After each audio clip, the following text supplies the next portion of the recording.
Bismillahirrahmanirrahim. Assalamualaikum warahmatullahi wabarakatuh. Selamat pagi anak-anak ibu kelas 4B. Apa kabarnya hari ini? Semoga kalian selalu sehat dan selalu bahagia dan tetap semangat. Anak-anakku, hari ini kita akan belajar IPAS, ilmu pengetahuan alam dan sosial. Nah, anak-anakku, siapa yang masih ingat bahwa hari Rabu lalu kita belajar, hari Kamis. Hari Kamis lalu kita belajar PLH mengenai cara memperbanyak bunga. Di antaranya ada stek dan ada cangkok. Nah, di IPAS ini kita akan mempelajarinya, bagaimana cara stek dan bagaimana cara cangkok dan cara-cara memperbanyak bunga yang lainnya. Tapi untuk hari ini kita akan terlebih dahulu mempelajari bagian-bagian tubuh pada bunga. Yuk ikut ibu mempelajari bagian-bagian tubuh pada bunga ini. Sebelumnya kita akan berkenalan dulu nih dengan teman-teman kita. Namanya siapa ya? Yang pertama ada Bu Mira. Bu Mira ini berasal dari Banjarmasin. Lalu ada Mia yang berasal dari Yogyakarta. Ada juga Aga yang berasal dari Padang. Ada Dara yang berasal dari Bali. Ada Ian dari Ambon. Dan ada Banu dari Manado. Nah, di sini mereka sedang bercengkrama. Kamu suka sayuran tidak? Suka. Sayur, buah, kacang, pokoknya aku suka semua yang dari tumbuhan. Makanan pokok seperti nasi, sagu, dan singkong juga berasal dari tumbuhan. Aku pernah baca, katanya tumbuhan juga menghasilkan udara untuk kita bernafas. Wah, kalau gitu tumbuhan penting sekali ya buat kita semua. Betul nak, tumbuhan itu penting sekali untuk kita semua. Kalau tidak ada tumbuhan, maka kita tidak bisa bernafas. Kenapa? Karena udara yang kita gunakan, udara yang kita hirup ketika kita bernafas, yaitu oksigen. Itu dihasilkan oleh tumbuhan. Kalau tidak ada tumbuhan, maka ya kita tidak bisa bernafas. Nah, sekarang kita akan mempelajari bab 1, yaitu tumbuhan sebagai sumber kehidupan di bumi. Tumbuhan berperan sebagai sumber makanan bagi manusia dan hewan, juga berperan penting dalam ketersediaan udara yang kita hirup untuk bernafas. Bisa dibilang tumbuhan sangat penting keberadaannya di bumi.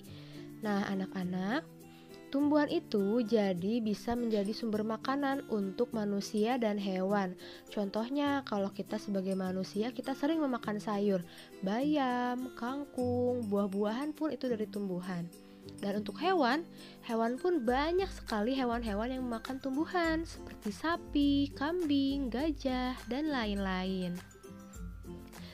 Nah, hari ini kita akan mempelajari bagian-bagian tubuh tumbuhan dan kita juga akan mempelajari fungsinya supaya kita bisa mengetahui, oh ini fungsi akar, oh ini fungsi daun. Seperti itu ya nak ya. Dan kita juga akan mempelajari proses fotosintesis. Apa sih fotosintesis itu? Nanti kita akan pelajari. Nah, bagian tubuh tumbuhan. Wah, tanaman ini daunnya sepertinya sudah mulai kering. Ian, kalau mau memberi air pada tanaman, kita perlu memberinya melalui tanah. Apakah kamu tahu alasannya, Mia? Karena di dalam tanah ada akar. Itu fungsinya akar. Nah, itu ya nak ya. Jadi kalau mau menyiram tanaman, kita harus menyiramnya lewat tanahnya. Kenapa? Karena nanti airnya akan diserap oleh akar. Kalau disiramnya di daun, daunnya tidak akan bisa menyerap air. Airnya itu hanya akan diserap oleh akar. Nanti oleh akar akan disalurkan lagi ke siapa? Ke daun, ke bunga, ke buahnya, dan ke batangnya juga.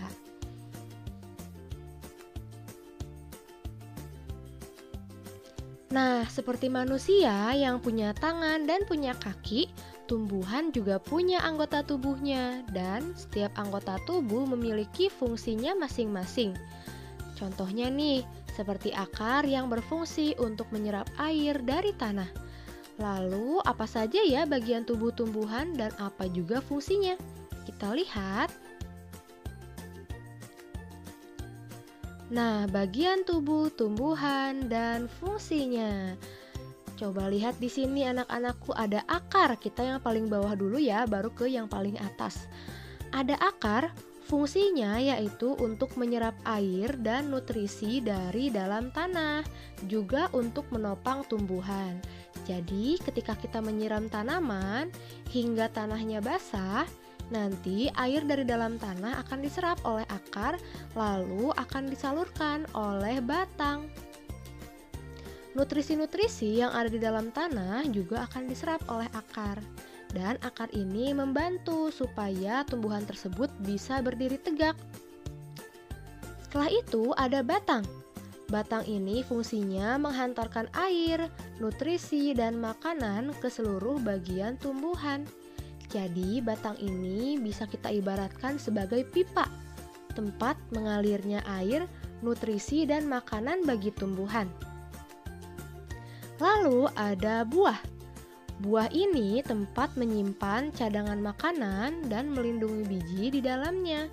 Bisa diibaratkan buah ini sebagai gudang. Gudang tempat menyimpan makanan bagi tumbuhan itu sendiri. Dan buah inilah yang seringkali kita makan. Contohnya apel, tomat, jeruk, dan lain-lain. Lalu ada daun. Daun yaitu tempat tumbuhan membuat makanan. Makanan ini bisa dibutuhkan agar tanaman bisa tumbuh.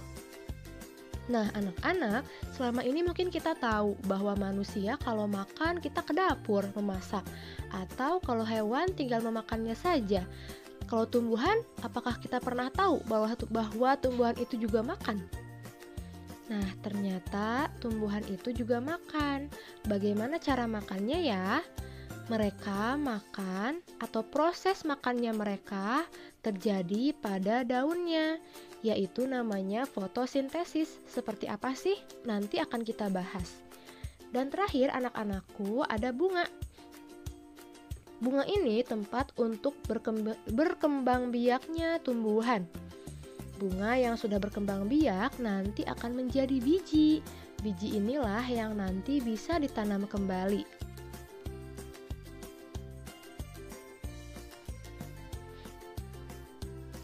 Nah, anak-anak, sekarang kita akan mengenal akar. Ada 2 jenis akar, yaitu ada akar tunggang dan akar serabut. Kalau akar tunggang, ada akar utamanya sampai bawah, lalu bercabang ke kanan, ke kiri, ke kanan, ke kiri. Kalau akar serabut, akar utamanya hanya di atasnya saja, lalu ke bawahnya cabang-cabang-cabang semuanya. Di sini ibu juga sudah menggambarkan perbedaan akar tunggang dan akar serabut. Silahkan diperhatikan. Terlihat jelas kan bedanya seperti apa? Nah, anak-anakku, ibu mau tanya, apakah akar bisa dimakan? Ya, bisa. Contohnya ketika kita memakan wortel. Wortel sebetulnya adalah akar dari tanaman wortel. Nah, kalau kita lihat di sini, jenis akar yang terjadi atau yang dimiliki oleh wortel berarti akar yang mana nih? Ada akar utamanya 1, lalu ada akar yang bercabang kanan kiri berarti namanya akar apa ya? Betul, akar tunggang. Lalu bagaimana kalau contoh akar serabut? Ini dia. Contoh akar serabut terjadi pada singkong. Singkong juga merupakan akar ya nak ya. Nah, akar utamanya itu hanya sedikit, sedangkan ke bawahnya itu berserabut dan menjadi buah singkong. Nah, anak-anakku, Tanaman yang cadangan-cadangannya ada di dalam tanah seperti kentang, ubi, singkong itu biasanya disebut umbi-umbian. Cadangan makanan yang tersimpan dan membesar ini bisa kita sebut sebagai umbi. Wortel dan singkong adalah contoh umbi akar. Kentang dan ubi jalar adalah contoh umbi batang. Nah, ini ya nak ya, contoh umbi batang pada ubi.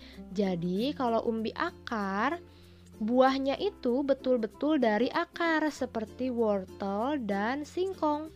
Kalau umbi batang, dia ada buahnya tersendiri lalu ada akarnya yang tipis-tipis.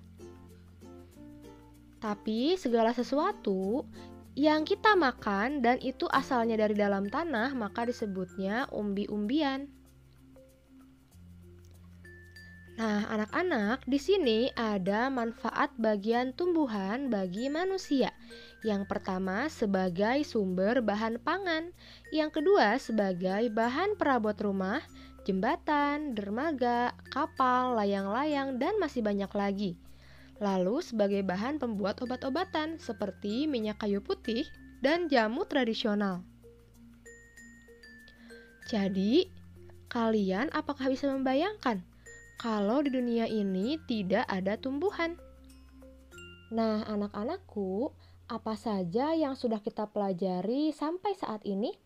Yaitu, tumbuhan mempunyai bagian tubuh yang berfungsi untuk membantu pertumbuhan, melindungi diri, dan berkembang biak. Umumnya, hampir semua tumbuhan memiliki akar, yaitu untuk menyerap air dari dalam tanah dan menahan tumbuhan tertanam kuat di tanah. Lalu ada juga batang untuk menyalurkan air dan makanan ke seluruh bagian tubuh tumbuhan. Batang juga membuat tumbuhan dapat berdiri kokoh. Dan daun sebagai tempat menghasilkan makanan. Bunga berfungsi sebagai alat perkembangbiakan tumbuhan. Buah merupakan hasil perkembangbiakan tumbuhan. Pada buah terdapat biji yang diselimuti daging. Nah, anak-anak, itulah materi mengenai bagian-bagian tubuh pada tumbuhan. Sekarang kita akan mempelajari bagaimana caranya tumbuhan membuat makanan atau berfotosintesis. Diingat ya namanya, fotosintesis. Fotosintesis, proses paling penting di bumi. Kucing ini sepertinya lapar. Kalau tumbuhan bisa merasa lapar juga tidak ya? Benar juga ya. Bagaimana ya cara tumbuhan membuat makanan? Tumbuhan kan tidak punya mulut. Manusia dan hewan akan mencari makanan jika merasa lapar.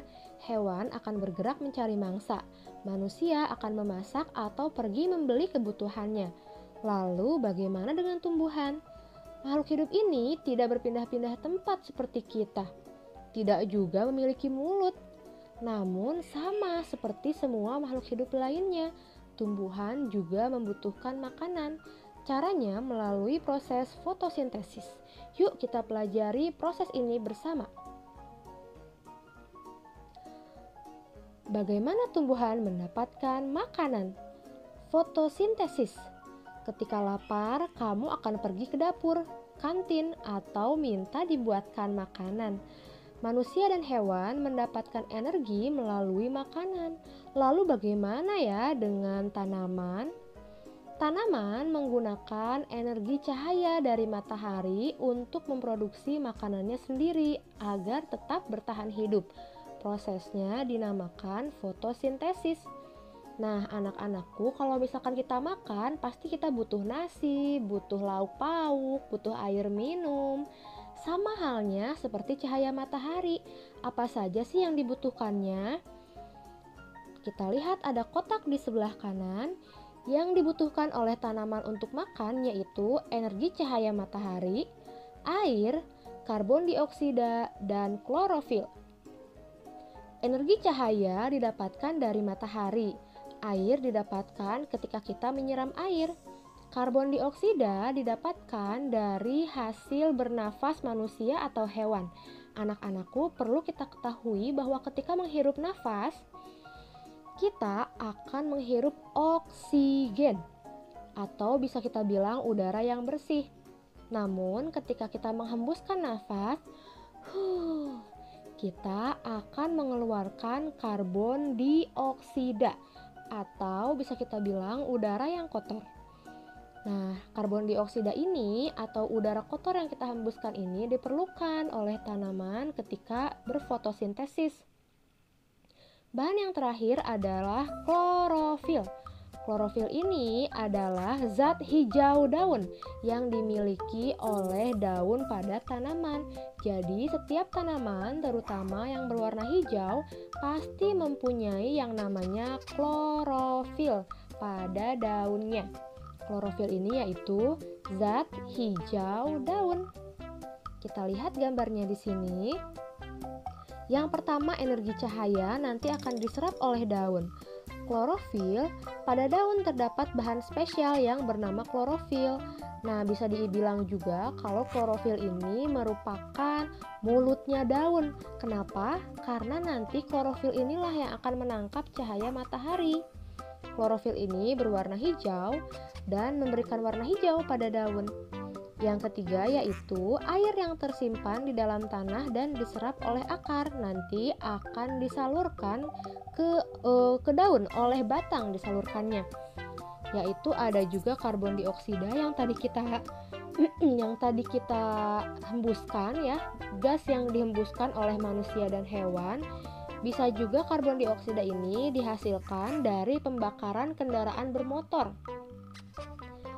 Lalu, semua proses ini tidak bisa kita lakukan, tidak bisa kita lihat, mohon maaf ya, tidak bisa kita lihat karena terjadi begitu saja. Setelah semua bahan terkumpul, daun akan melakukan fotosintesis. Proses ini dilakukan di bagian daun yang tidak terlihat oleh mata kita. Nah, anak-anakku, setelah melakukan fotosintesis, nanti tumbuhan tersebut akan mengeluarkan oksigen. Nah, oksigen inilah yang nanti akan kita hirup untuk kita bernafas.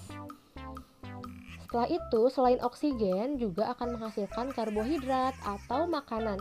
Makanan yang dihasilkan akan disalurkan oleh batang ke seluruh bagian tumbuhan untuk bisa disimpan. Nah, dengan adanya fotosintesis ini nanti akan menghasilkan makanan atau buah-buahan yang ada pada tumbuhan tersebut itu nanti akan semakin bertambah besar. Kita bisa lihat di sini ya, Nak ya. Di yang paling bawah ada cahaya matahari, ditambah air, ditambah karbon dioksida dari alam, lalu ditambah klorofil dari tumbuhan. Ketika berfotosintesis akan menghasilkan karbohidrat dan oksigen. Ini adalah bagan yang harus kalian ingat-ingat. Nah, anak-anakku, sekarang kita baca. Tanaman padi bisa tumbuh sampai panen karena tanaman melakukan fotosintesis. Kita bisa bernafas karena tumbuhan melakukan fotosintesis. Kita bisa makan nasi karena ada proses fotosintesis. Jadi buah-buahan tidak akan tumbuh subur kalau tidak melakukan fotosintesis. Padi pun tidak akan terdapat padinya sampai menghasilkan berasnya kalau tidak melakukan fotosintesis. Semua tumbuhan yang kita makan bisa kita nikmati karena adanya proses fotosintesis. Jadi supaya sayurnya tumbuh besar, tanaman tersebut harus melakukan fotosintesis. Nah, anak-anakku, sekarang ada tugas yang harus kalian kerjakan, yaitu soal ini. Jika dilihat dari cara mendapatkan makanannya, itu nomor 1 sampai nomor 6. Silahkan dikerjakan. Seperti itu ya, Nak ya, tugas untuk hari ini. Semoga kalian bisa mengerjakannya dengan baik. Terima kasih. Wassalamualaikum warahmatullahi wabarakatuh.